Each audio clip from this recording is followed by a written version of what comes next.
The way that I approach AI in my business is thinking of it like a really good secretary. A secretary just handle the busy work, keep you posted on what's happening. So at my agency, that's really just two categories of tasks that I automate with AI. One is busy work and the other is reporting. So today I'm going to show you two use cases that I use for each one of them.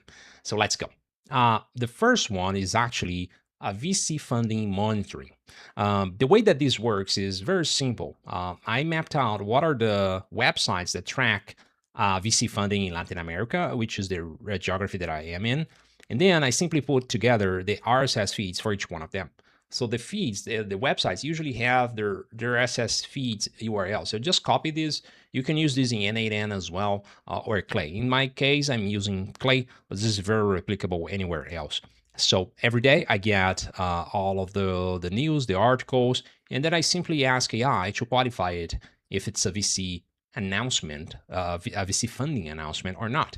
If yes, then it outputs the company that got funded and the funding amount. And that's what I use to actually create a list of companies.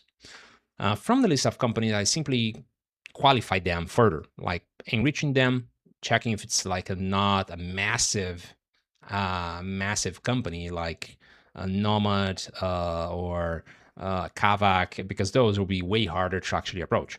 Just qualify that, and then I have a list of qualified companies. And from those qualified companies, I find the contacts. I think the first thing is I use the headquarter in their messaging, so I'm enriching that as well.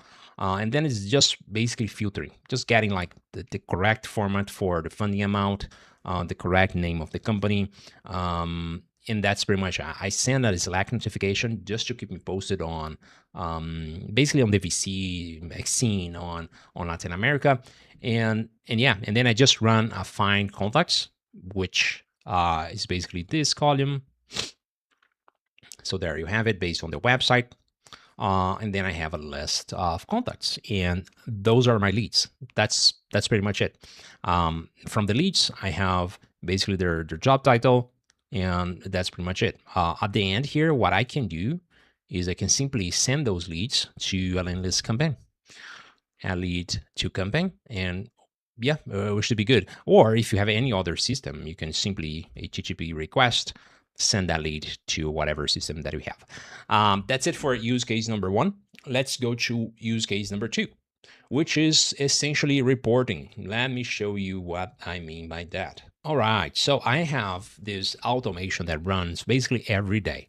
Okay, I have it's very separate systems for different tasks. I currently using across all of my customers for different platforms, and that's exactly what I use to get the analytics for each one of them. But it's a separate system, so I have something that consolidates the data and tells me campaign completion. And this is huge.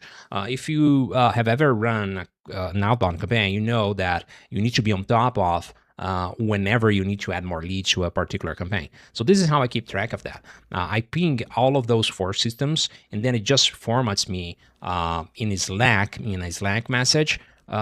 What's their percentage to completion? So if a company is below like 80%, if a campaign is below like 80%, I know it's time to actually add more leads to that campaign. And let me show you the actual message, because I think this is very valuable. So this is the message that I have.